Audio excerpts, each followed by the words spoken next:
이성민이었습니다. KBS 제일라디오 5시 뉴스를 마치겠습니다. KBS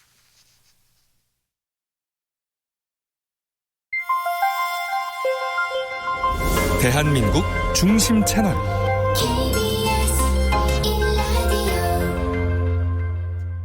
Listen, everyone.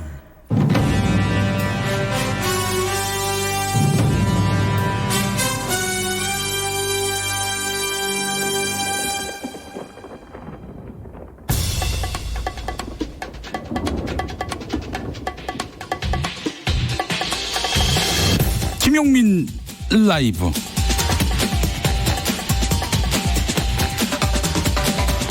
(2020년 1월 29일) 수요일입니다. 안녕하십니까, 김용민입니다.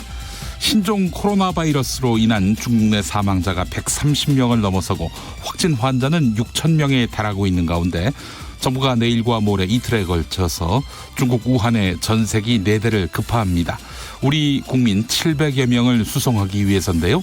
우한 현지 연결해서 현지 상황 들어보겠습니다. 내일 김포공항으로 들어오는 우리 국민들은 아산과 진천으로 격리 수용될 예정인데, 그런데 이 700여 명이 사용할 전문 격리 의료시설이 부족해서 문제가 되고 있습니다. 관련한 내용 속 인터뷰에서 우석균 인도주의 실천 의사협의회 공동대표 연결해서 이야기 나눠보겠습니다. 비통한 마음으로 바른미래당을 떠난다. 안철수 전 의원이 바른미래당을 탈당했습니다. 탈당 기자회견에서 당 재건의 꿈을 접고 힘들고 외로운 길을 간다, 이렇게 밝혔는데요. 기자회견 장면 핫소리에서 준비했습니다.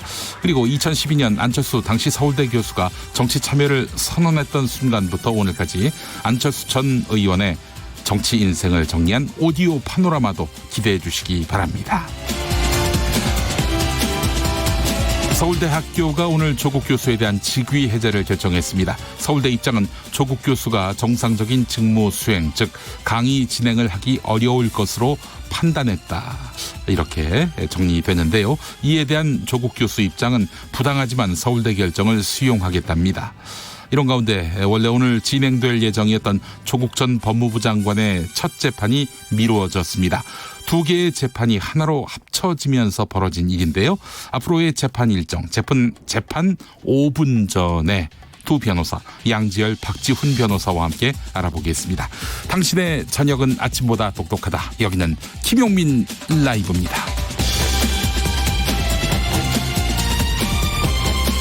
대한민국에서 가장 겸손한 스피커, 여러분은 지금 KBS 1라디오를 듣고 계십니다. 용수처 모습 궁금하신 분들이 계시다면 유튜브에서 KBS 1라디오 검색하시기 바라겠습니다. 네, 여러분들께 스튜디오 이 모습을 보여드리면서 또 생방송 진행 전 과정을 중계방송해드리겠습니다. 자, 구독 누르시면 매일 5시 5분 잊지 않고 함께 하실 수 있겠죠. 자, 오늘도 7시까지 힘차게 달려보겠습니다.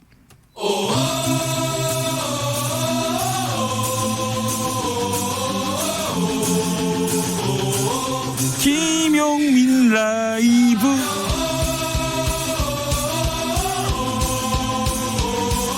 매일 오후 5시 5분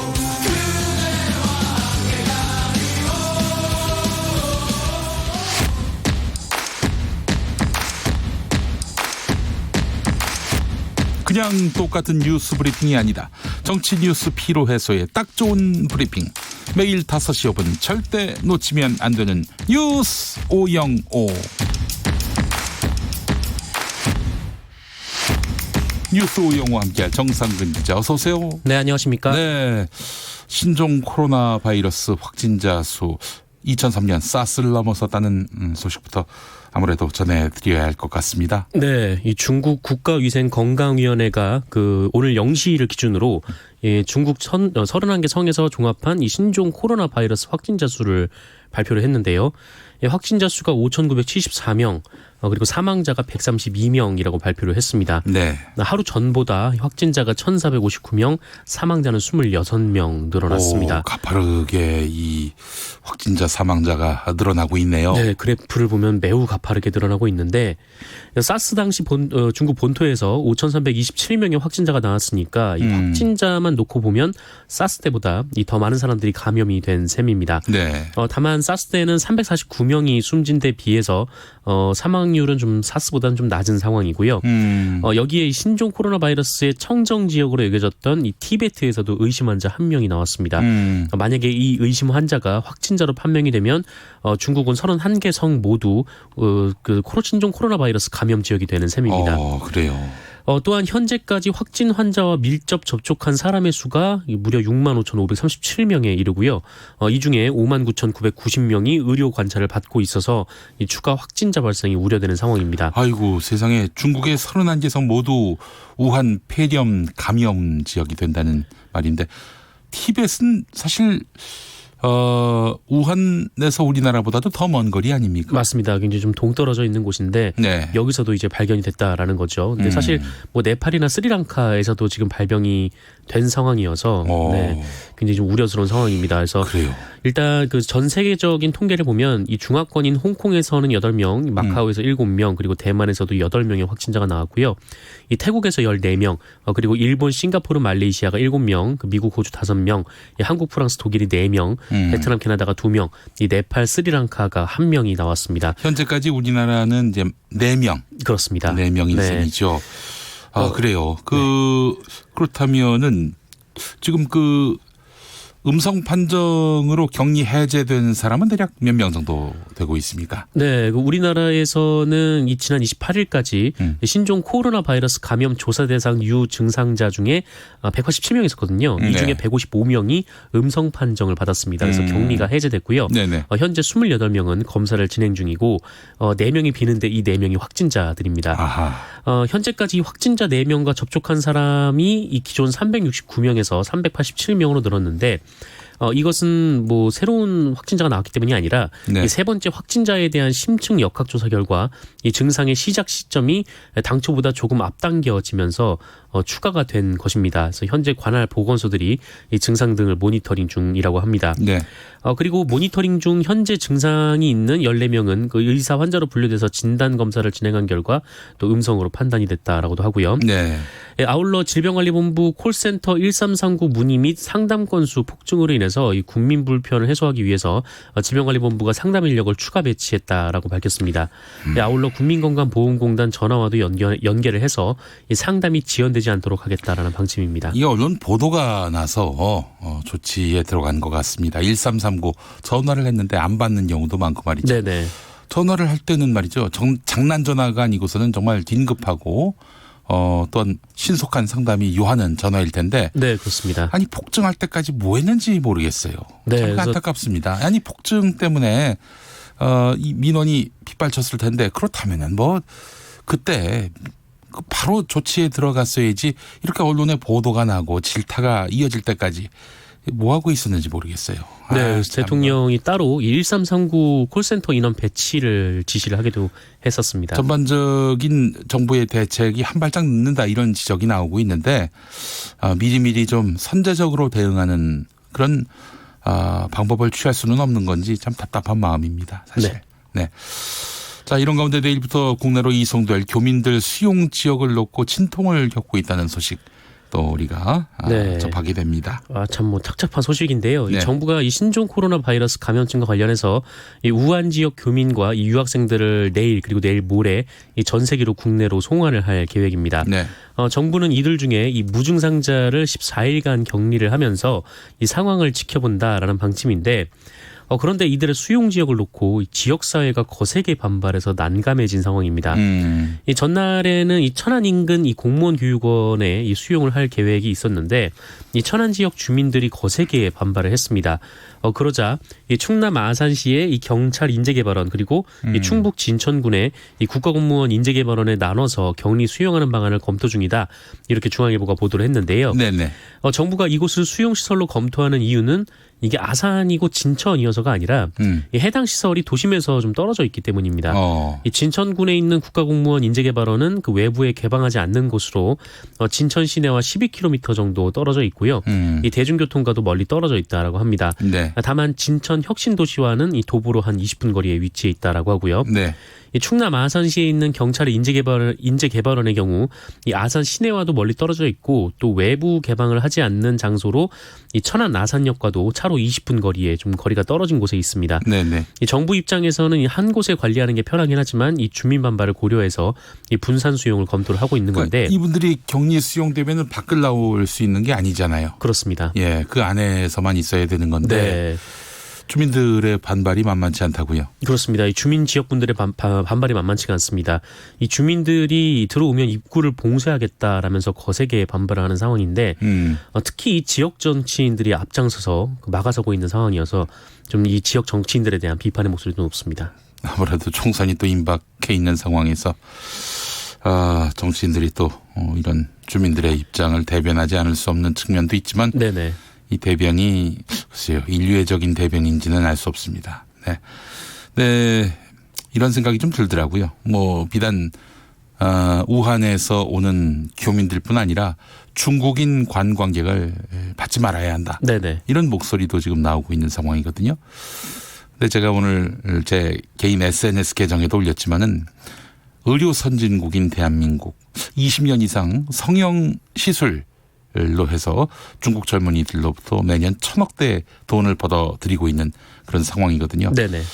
최근 들어서 바이러스 이 사태로 반중국 감정이 드러나고 있는 현실은 좀 안타깝습니다. 사실은. 네, 그렇습니다. 네. 다른 것도 아니고 사람 생명과 관련된 일이기 때문에 네. 더욱 안타까운 마음이 듭니다. 또 얼마 전에 저희 이 성심병원이시죠? 그 이재갑 교수 이분이 유시민 노무현재단 이사장이 진행하는 알릴레오 나와서 그런 말을 했다고 하네요. 메르스 때 우리 국민들 입국 거부한 나라가 있었는가? 당시 감염률 세계 최고 수준이었는데 네. 없었다는 겁니다. 그렇습니다. 또 중국 같은 경우 우리 감염자 한 명을 아주 고액을 들여서 치료해주고 청구조차 하지 않았다고 하는데 지금의 이런 특정 국가에 대한 이 반대 감정 적절한 것인지 돌아보지 않을 수가 없습니다. 이재갑 교수 공식 명칭이 이제 한림대학교 감염내과 교수네요. 네. 자, 그래요. 잠시 후에 오석균 인도주의 실천 의사협의회 공동대표와 함께 신종 코로나 바이러스 감염증에 관한 이야기 더 자세히 나눠보도록 하겠습니다. 안철수 바른미래당 전 의원이 탈당했습니다. 네, 이 퇴진 요구에 대해서 손학규 대표가 불응을 하자 결국 안철수 대표가 탈당을 선언했습니다. 네. 지난 2018년 2월 이 호남의 반대를 무릅쓰고 유승민 전 대표와 함께 바른미래당을 창당한 지 약 2년 만인데요. 네. 안철수 전 의원은 오늘 기자회견을 열고 이 손학규 대표 기자회견 발언을 보면서 이 당 재건의 꿈을 접었다라면서 비통한 마음으로 떠난다라고 밝혔습니다. 네. 그러면서 이 실용적 중도 정당이 성공적으로 만들어지고 이 합리적 개혁을 추구해 나간다면 이 수십 년 한국 사회 불공정과 기득권도 혁파해 나갈 수 있을 것이다. 이 당을 재창당하여 그런 길을 가고자 했지만 불가능하다는 결론을 내렸다라고 말을 했고요. 네. 또 본인 자신도 알 수 없는 거대한 거친 파도를 정면으로 바라보며 뛰어들고자 한다면서 설사 영원히 사라진다 해도 그 길이 옳다면 주저하지 않겠다라고 주장을 했습니다. 알겠습니다. 안철수계로 불리는 일부 의원들이 안철수 의원과 함께 행동하는 것이 아니라 보수통합 쪽으로 갔다고 하네요. 네, 이른바 안철수계로 불렸던 이 문병호 전 바른미래당 최고위원 그리고 김영한 전 국민의당 의원이 이 보수통합을 추진하는 혁신통합 추진위원회에 합류를 했습니다. 문병호 최고위원은 사실 놀랍습니다. 이분이 원래 민주당에서 쭉 정치를 해왔던 분인데. 네, 맞습니다. 예. 이 안철수계 중에서도 비교적 진보적인 인사로 분류가 됐던 사람인데 네네. 이들은 오늘 그 여의도의 한 호텔에서 박형준 혁신통합 추진위원장과 만나서 이 혁신통합 추진위원회에 참여하겠다라는 뜻을 전달을 했다고 합니다. 네. 이들은 보수통합신당이 도로 새누리당이 돼서는 안 된다라면서도 이 생각한 것 이상으로 굉장히 혁신적인 내용을 담고 있다라면서 네. 이 신당에 참여하는 데 동의하게 됐다라고 말을 했는데 이들의 혁신통합추진위원회 합류로 그 안철수 전 대표도 이 보수통합에 참여할 수 있는 거 아니냐라는 관측이 나오고 있지만 네. 안철수 전 대표 측은 이 과거 안철수계 인사들의 이 혁신통합추진위 참여가 안철수 전 대표와는 무관하다라고 선을 그었습니다. 네, 알겠습니다. 검찰이 울산시장 하명 수사 및 선거 개입 혐의로 청와대 인사를 기소했다고 하는데 이 소식도 오늘 주요 뉴스입니다. 네, 13명을 무더기 기소했는데요. 네. 이 중에는 아직 소환되지 않은 피의자들도 많습니다. 아, 이번에도 소환하지 않고 바로 기소를 했군요. 네네. 네. 이 서울중앙지검 이 공공수사 2부는 이 공직선거법 위반 혐의로 한병도 전 청와대 정무수석 그리고 백원우 전 민정비서관, 이 송철호 울산시장 그리고 황운하 전 울산지방경찰청장, 박형철 전 반부패 비서관 등을 기소를 했습니다. 이들은 지난 2018년 선거 지방선거를 앞두고 김기현 전 울산시장 측근 비리 첩보 생성과 경찰 이첩 과정에 부당하게 개입한 혐의를 검찰은 적용을 했습니다. 아울러 한병도 전 정무수석은 지난 2018년 2월 이 송철호 시장의 경쟁 후보자를 매수한 혐의를 검찰이 주장을 하고 있고요.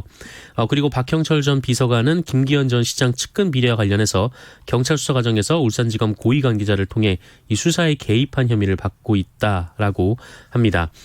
앞서 청와대 하명 수사와 선거 개입 의혹을 담당하는 수사팀은 어젯밤 그 이성윤 서울중앙지검장에게 공소장을 포함해서 기소 결재를 상신을 했는데 이 지검장에게 답변을 듣지 못했다 이런 보도가 나왔었는데요. 네네. 오늘 오전에 윤석열 검찰총장 그리고 이성윤 서울중앙지검장, 이 배용원 대검 공공수사부장 그리고 신봉수 서울중앙지검 2차장 등등이 참여한 그 회의에서 이 참석자 대부분이 기소를 해야 한다는 의견을 낸 것으로 전해졌습니다.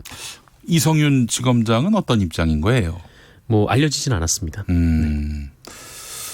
기소를 해서는 안 된다 이런 입장이었고 마지막까지 그 뜻을 굽히지 않아서 지난번과 마찬가지로 네네. 최강욱 비서관에 대한 기소 결정과 마찬가지로 윤석열 총장이 오케이하고 차장이 전결로 기소한 것인지 이 뭐 어떻게 그 이성윤 지검장의 의중이 확인돼야 할 것 같네요. 네네. 알겠습니다. 자, 이런 가운데 임종석 전 청와대 비서실장 내일 소환될 예정이라고 하죠? 네, 이 청와대 선거 개입 의혹을 수사 중인 검찰이 임종석 전 대통령 비서실장을 내일 피의자 신분으로 소환 조사할 예정입니다.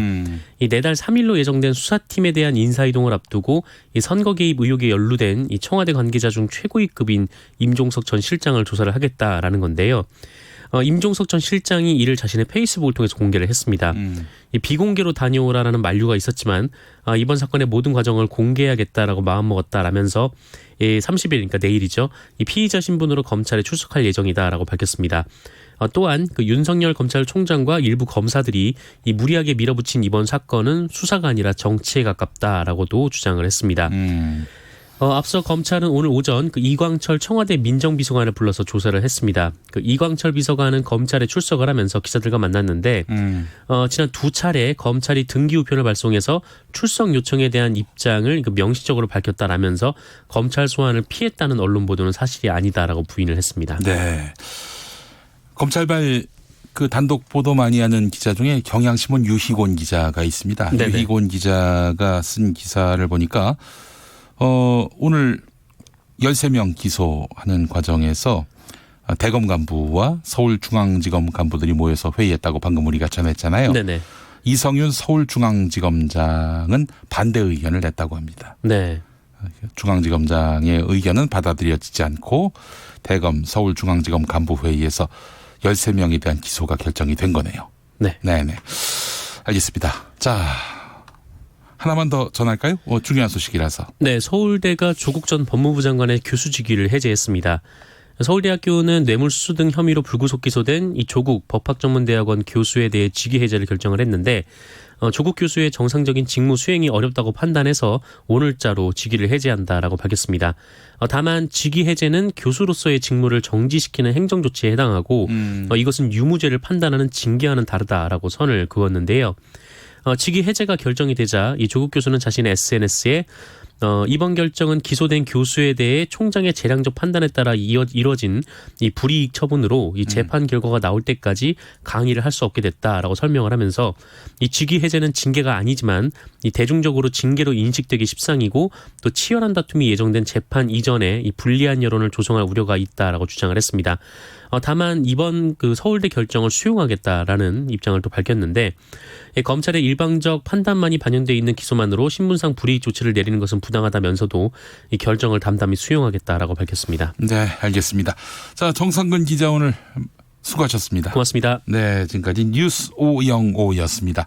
1911번 쓰시는 분, 안녕하세요. 충남 아산에 살고 있습니다. 격리 장소가 막상 아산으로 정해졌다고 하는데 기분이 이상하긴 합니다. 하지만 별일 없겠죠. 네, 철저한 방역을 정부는 공언하고 있으니까요. 정부 말을 믿어야죠. 5시 24분 지나고 있습니다. 교통정보센터 다녀오겠습니다. 윤여은 씨. 네, 고속도로 교통량은 적지만 돌발 상황이 잇따르고 있는 만큼 안전운전에 각별히 유의하셔야겠습니다. 호남고속도로 순천 쪽 서전주 부근 1, 2차로에 장애물이 있고요. 중앙고속도로 부산 쪽은 북단양 부근 2차로와 갓길에서 화물차 사고를 처리하고 있어서 3km 구간에서 여파받고 있습니다. 통영 대전고속도로 대전 쪽은 장수 분기점 부근 3차로에서 사고 차량을 견인하고 있어서 주의가 필요해 보입니다. 서울 외곽고속도로 판교에서 일산 쪽은 평촌 3차로에 장애물이 있고요. 이후로는 시흥에서 송내까지 밀립니다. 판교에서 구리 쪽은 서하남 진출로 2차로에 사고가 생겨서 2km 정체고요. 구리에서 일산 쪽은 통일로에서 고양 쪽으로 1, 2차로 막고 작업을 하고 있어서 통일로 나들목 일대 1km가량 밀립니다. 경부고속도로 서울 쪽은 기흥에서 수원과 판교 분기점 또 양재에서 반포까지 정체입니다. KBS 교통정보센터였습니다.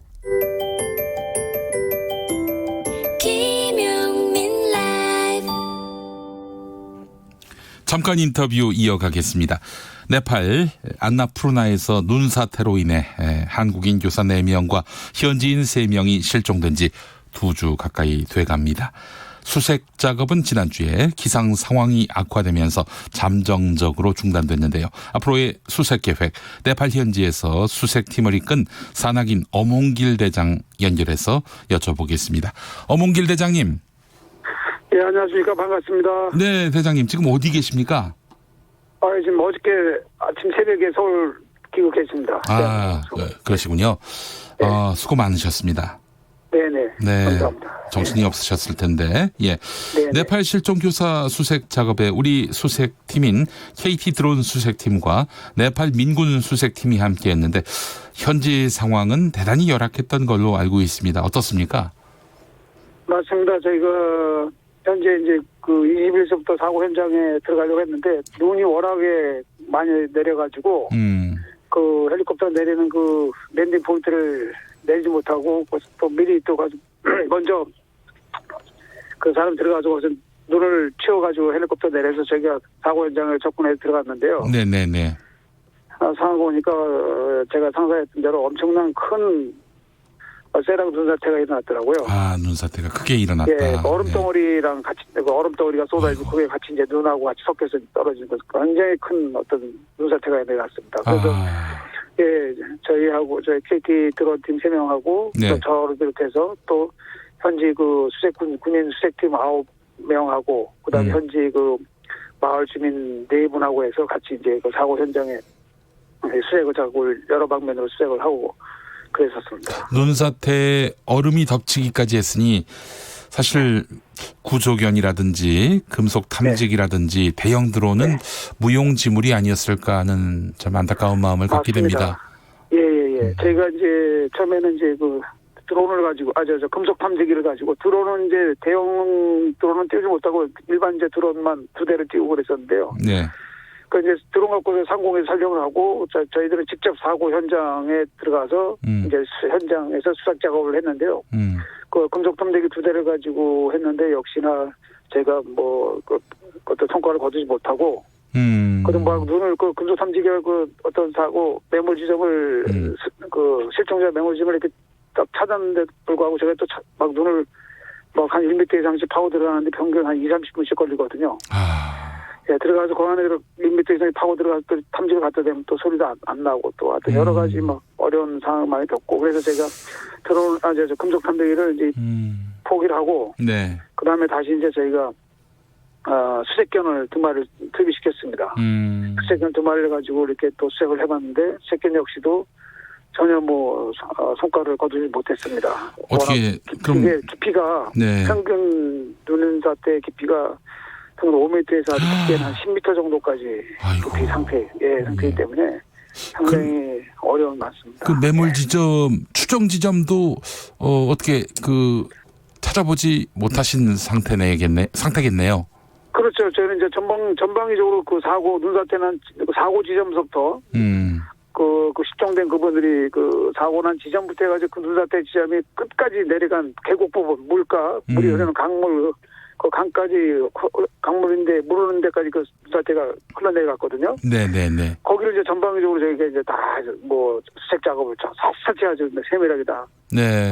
금속 탐지기로도 했고 그다음에 수색견으로도 했고 부조견 수색견으로도 했고 그다음에 또 저희들이 직접 막 다 세터시 뭐 다 뒤져봤는데 발견을 못했습니다. 그 어몽길 대장님께서는 그 실종 지점에 이렇게 그 올라보신 적이 있으신가요?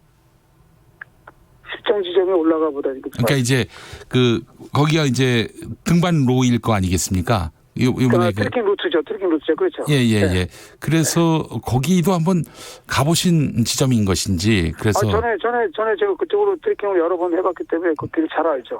그리고 사고 지점을 제가 직접 들어가서 현장에서 같이 수색 작업을 다 한 거죠. 아, 그랬군요. 거기가 난 코스였습니까? 아니면은 그쪽이 이제 안나푸르나 ABC 안나푸르나 ABC 4,120m까지 가는 그 구간 중에 이제 그 사고 지점은 원래부터 거기가 그 좌측에 어마어마한 거대한 그 절벽 구간이거든요. 병풍처럼 쳐진 그 절벽 구간인데 그 구간에는 그 뭐 좀 지도에도 나와 있다시피 그 사고 위험 지역이라고 어바라치 지역이라고 이렇게 나와 있습니다. 그 구간은 상시 이렇게 그 눈사태가 쏟아지고 가끔씩 또 뭐 산사태 비슷한 것도 산사태 나고 상당히 위험한 그 지역이죠. 그 구간이. 네. 어떻게 날씨가 좋아지면은 찾을 수 있는 건지 모르겠습니다. 실종자분들이요.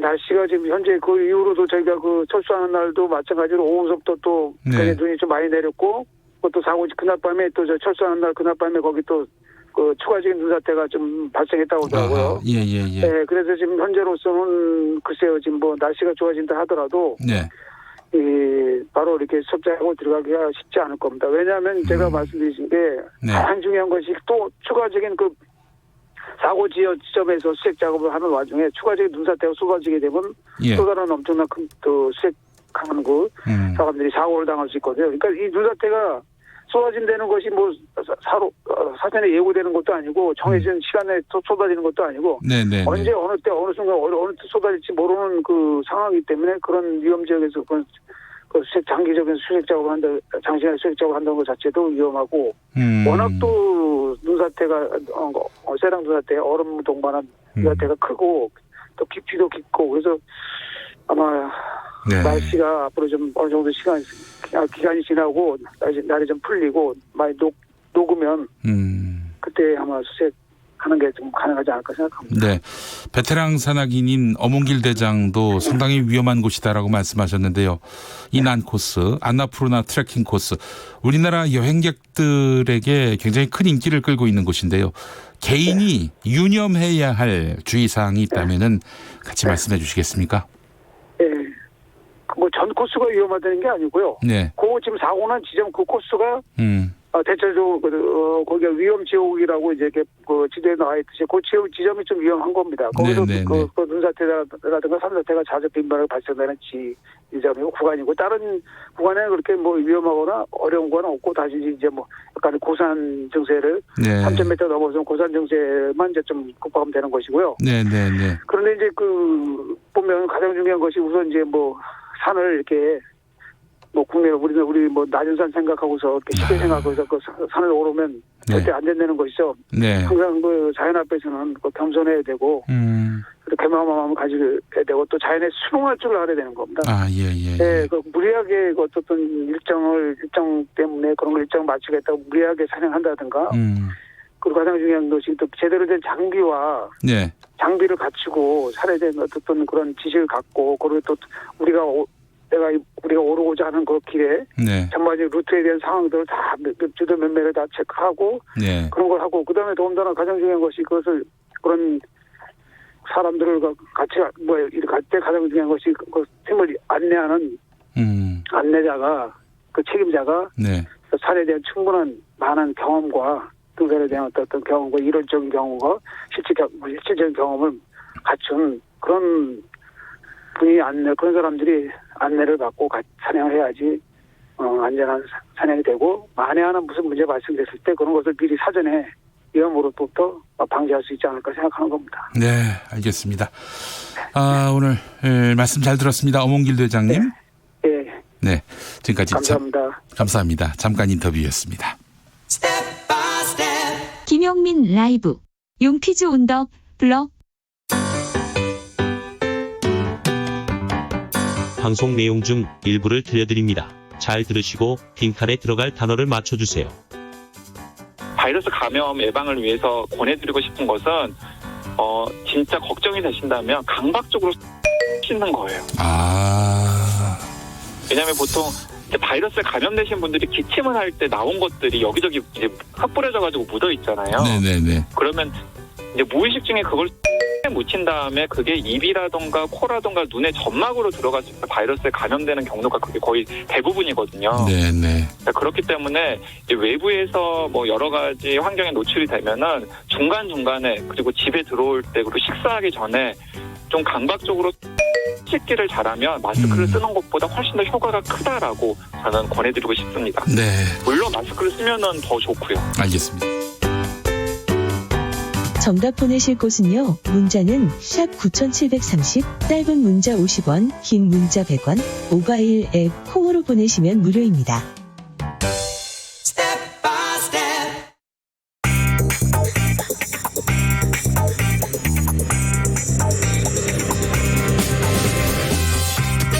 오늘 타임라인을 수놓은 말말말 김용민 라이브가 수집해서 들려드립니다. 소리로 듣는 그리고 세상을 읽는 뉴스. 세상의 모든 뜨거운 목소리 그 말말말을 만나보겠습니다. 지금부터 볼륨 업, 귀 쫑긋 핫 소리.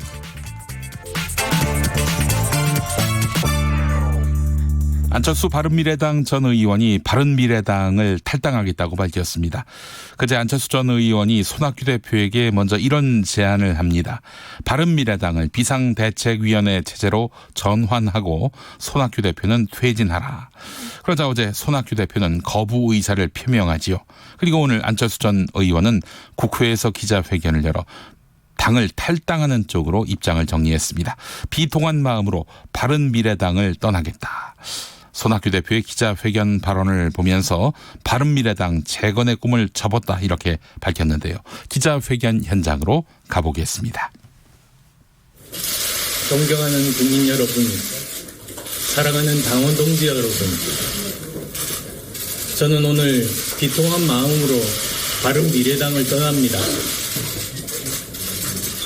어제 손학규 대표의 기자회견 발언을 보면서 저는 바른미래당 재건의 꿈을 접었습니다. 그 결과는 총선이 77일 남은 이 시점에서 21대 총선에 나설 바른미래당 예비 후보자가 20여 명에 불과하다는 참담한 현실로 다가와 있습니다. 기성정당의 틀과 기성정치 질서의 관성으로는 우리에게 내일은 없습니다. 자기 편만 챙기는 진영 정치를 제대로 일하는 실용 정치로 바꿔야만 합니다. 김용민 라이브. 신종 코로나 바이러스가 시작된 도시 중국 우한입니다. 지금 우한은 봉쇄된 상태인데요. 일부 보도에 따르면 도로는 텅 비고 식품 진열대는 초토화된 상태다. 이런 내용이 있는데 중국 우한대에 다니는 유학생에게 팩트 체크를 해봤습니다. 우한대 학생의 말에 따르면 초반엔 사재기 현상도 보였는데 지금은 안정을 찾는 중이다. 식료품도 충분하고 사재기 열풍도 줄어들고 있다. 이렇게 밝혔습니다. KBS 1라디오 김경래의 최강시사 인터뷰 들어보시죠. 초반에는 이제 도시가 막 폐쇄됐을 때는 사재기도 많이 했는데 네. 현재는 이제 외부로부터 공급들이 충분히 들어오는 상태여가지고 마트에 네. 물건들도 많고 네. 이제는 사람들도 음식이 충분히 있다는 걸 알고 많이 사기보다는 이제는 서로 배려해가면서 사고 있는 것 같습니다. 아니, 그럼 밥은 제대로 나와요? 저는 이제는 학생 식당에서 먹질 않고 이제는 또 사둔 음식들로 먹고 있는 중이고 또 저희 우한대학교에서도 자발적으로 학교에 남아있는 학생들을 위해서 아침, 점심, 저녁을 무료로 그래요? 나눠주고 있습니다. 거의 그럼 방에서 안 나가고 계신 거잖아요. 네. 그러니까 우한 사람들이 아파트에서 나가질 못하고 답답해서 창문 열고 서로 소리도 지르고 노래도 같이 부르고 막 그런 모습 되게 감동적이던데 그런 모습 실제로 보셨어요? 영상을 보면서 이제는 다 같은 처지에 놓여있는 사람들끼리 한 마음을 모으자는 그런 마음이 다 느껴져서 저도 네. 같이 울컥하고 하루빨리 이 사태가 진정이 되었으면 좋겠다는 마음이 들었습니다. 김용민 라이브.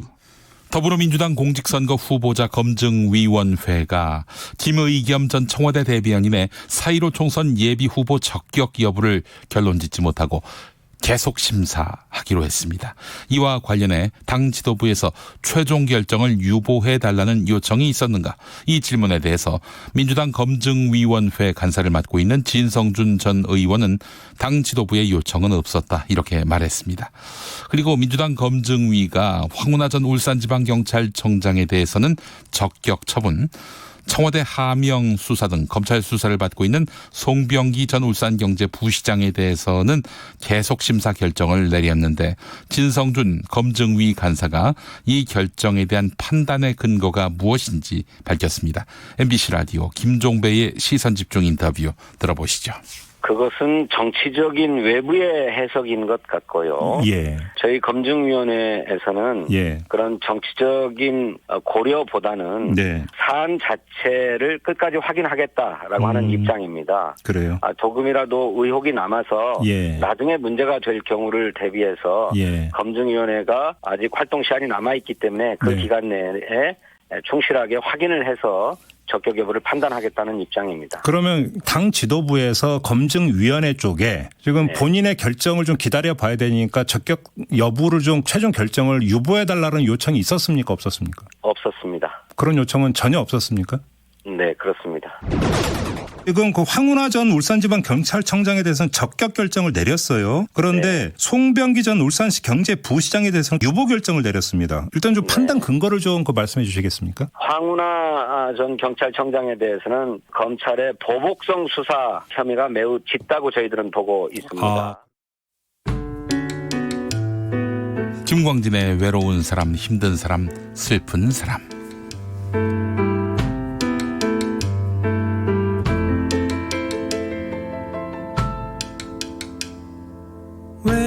외로운 사람, 힘든 사람, 슬픈 사람. 오늘 밤은 노래해요 모두 즐겁게. 식탁으로 모여봐요 잔을 들어요. 기분이 좀 나아져요. 배를 채우며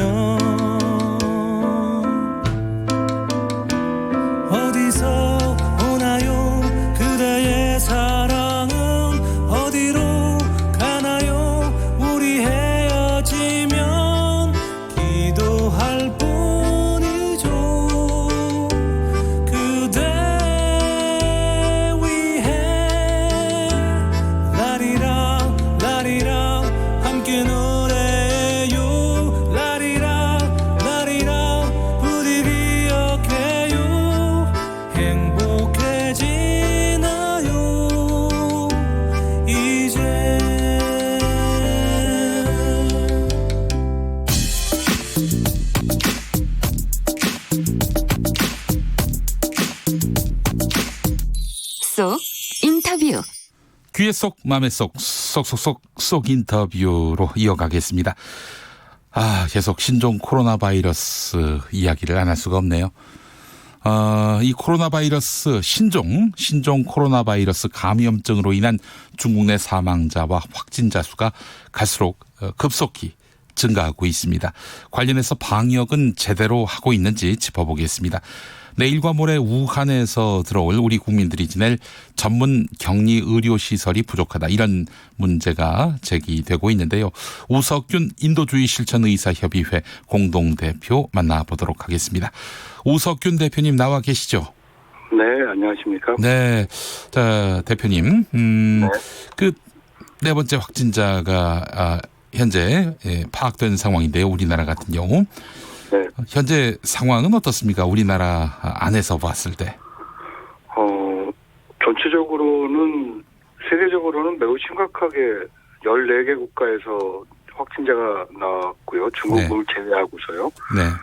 그다음에 대륙별로 봐서도 4개 대륙에서 나오고 있고, 그러니까 상황이 매우 심각하고 우리나라에서도 워낙 중국하고 교류가 많은 나라이기 때문에 예. 매우 심각한 상황이라고 공중보건학자들이 상황을 보고 있는 듯합니다. 네, 우리 정부의 대응, 방역 역량이나 의지 어떻게 평가하세요? 일단 지난번 2015년 메르스, 예.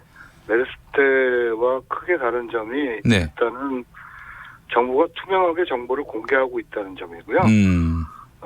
그런 면에서 현재까지 네. 정부가 하는 말을 그 당시에는 믿지를 못하지 않았습니까? 당시 믿지 못했군요. 네, 그리고 또 하나는 네.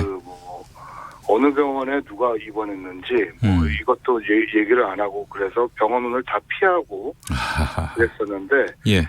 이런 부분들이 이제 투명하게 공개되고 어떤 상태인지 이런 네. 것들이 다 파악이 지금 국민들에게 다 공개되기 때문에 네네네. 그런 면에서는 현재 가지고 있는 자원으로서는 정부가 충분히 잘 대응을 하고 있다.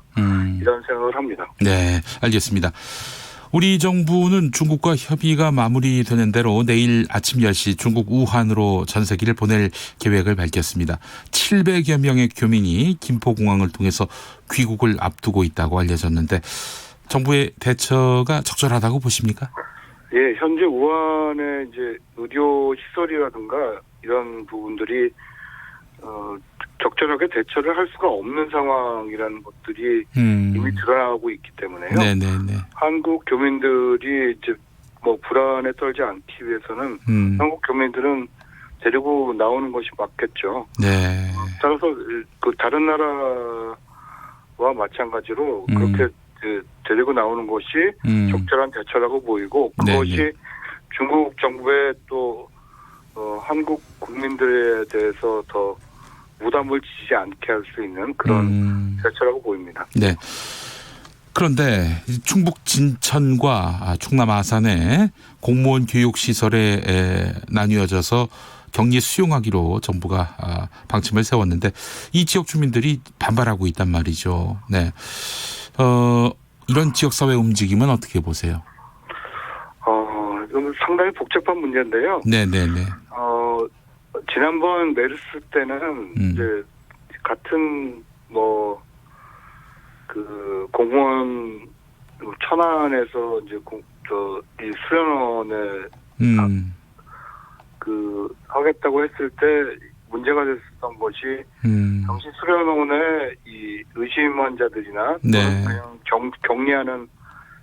격리를 필요로 하는 사람들을 수용을 했는데 워낙 준비가 안 돼 있는 나머지 당시에 거기에서 근무하는 노동자들이 도망가고 네.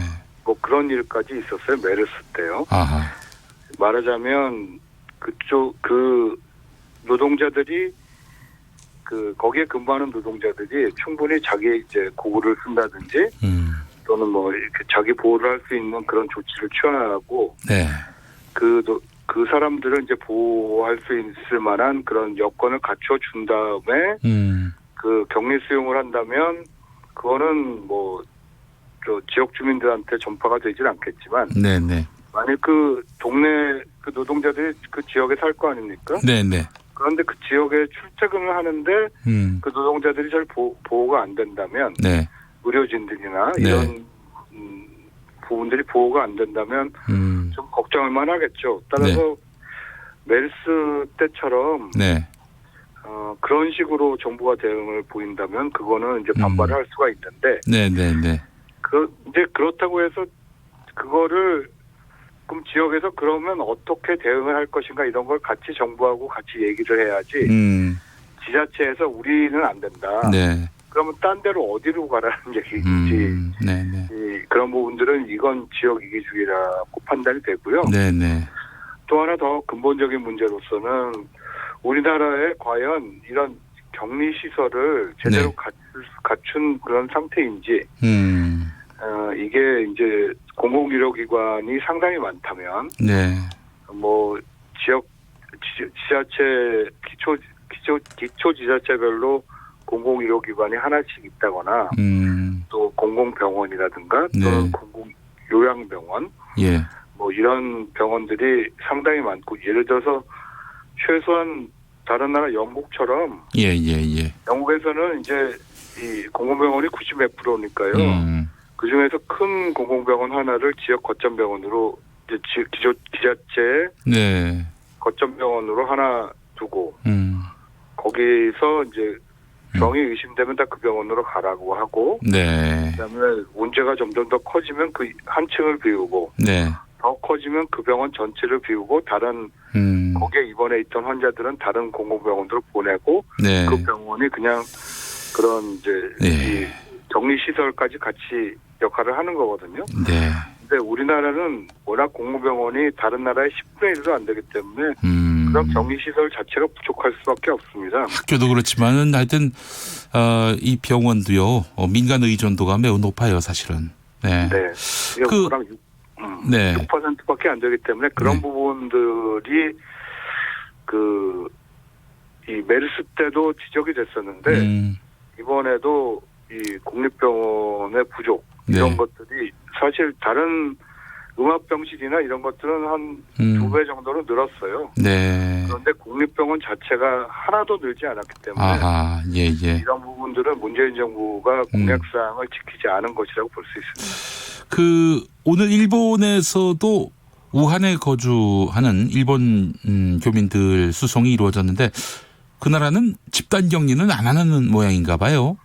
예, 그 집단 격리 자체도 사실은 이 나라마다 좀 다릅니다. 그래서 네. 이걸 집단 격리를 해야 되느냐, 이것이 인권적인 조치이냐, 네. 과연 이런 의문도 들죠. 그러니까 그 자가 격리를 하고 그 열이 나거나 뭐 또 뭐 그런 증상이 생겼을 때 이 신고를 하도록 하는 것도 하나의 방법입니다. 알겠습니다. 우리나라가 보다 엄격하게 감염병을 관리한다고 보면 되겠네요. 네, 사실은 그 지역에다가 그 지역 사회의 공포가 너무 공포를 상당히 반영하는 거라고 봐야죠. 그러니까 말하자면 지역 사회에 풀어놨을 때 그 사람들이 과연 국민들이 과연 안심하겠느냐, 뭐 이런 것들에 대한 정부의 우려가 같이 반영된 거라고 봐야 하지 않을까 생각합니다. 네. 최고미님, 저도 아산 사는데요. 좀 더불어 살자고요. 이런 일이 나한테 일어나지 말라는 법은 없습니다. 이런 의견 보내주신 분도 있었습니다. 네. 국내에서 4번째 확진자가 나오면서 시민사회에서도 불안감과 공포가 확산되고 있는데 확인되지 않은 여러 루머들도 인터넷과 SNS를 통해서 광범위하게 유통되고 있는데요. 지금 중국인 포비아도 확산되고 있습니다. 중국인 입국 금지 요청 청원 참여가 50만 명을 훌쩍 넘기고 있는 그런 상황인데 감염병 확산에 대한 두려움이 중국인 혐오로 번지는 현상 어떻게 보고 계세요? 저도 깜짝 놀랐는데요. 네. 중국인들을 아예 입국 금지를 하자고 청원하는 것은 그러면 중국인들에게만 이 바이러스가 번지는 것이 아닌 이상 중국에 사는 외국인들이 한국으로 들어온다거나 또는 중국에 가 계신 한국 사람들이 들어오려면 그분들도 다 금지를 해야 되거든요. 그거는 사실상 불가능할 뿐만 아니라 현실적이지 않죠. 그 중국에 지금 가 계신 한국 분들 보고 들어오지 말라고 하면 아마 수만 명 내지 수십만 명의 한국 사람들이 들어올 수가 없게 되는데요. 네네. 그런 사람들은 다 어떻게 하라는 얘기인지 그것도 좀 생각을 해봐야 되겠고 네. 중국에 사는 외국인들이 제3국을 경유해서 한국에 들어온다든가 이런 식의 보다 이제 음성적인 경로의 그런 입국이 더 가능해지고 중국에서 난 있었다라고 하는 그런 것들 자체가 아예 파악이 안 될 수 있습니다. 네. 그렇기 때문에 세계보건기구에서도 그런 식의 전면 입국 금지라든가 이렇게 하는 것은 오히려 더 질병을 확산시킬 수가 있다라는 것으로 이 권고를 하지 않고 있습니다. 네. 심재철 자유한국당 원내대표라든지 민경욱 자유한국당 의원 같은 경우 중국인 관광객 입국을 금지시키자 이런 주장까지 펼치고 있는데 이런 의견에 대해서 부정적이시겠네요. 네. 중국인 자체 관광은 이미 중국 정부 자체가 27일 날로 금지를 했고요. 네. 그다음에 중국인 국내 여행도 자제를 시키는 모양이고 그거는 중국 정부가 알아서 하겠죠. 네. 그런데 이게 만일 중국인들만 해서 되는 것이 아니기 때문에 중국인들만 골라서 감염되는 것이 아니라 바이러스는 무차별적으로 감염되는 것이기 때문에 네. 특히 중국인에 대한 그런 인종주의적 차별은 매우 곤란하다고 생각이 되고요. 네. 특히 한국에서 대림동이라든가 이런 중국 동포들의 밀집 지역에 더 중국 바이러스가 더 번진다든가 이렇게 바라보는 것은 정말 큰 문제라고 생각이 듭니다. 예, 알겠습니다. 인도주의 실천의사협의회 우석균 공동대표 오늘 말씀 잘 들었습니다. 예, 감사합니다. 김용민 라이브 1부 여기까지입니다. 6시 5분 2부에서 다시 오겠습니다.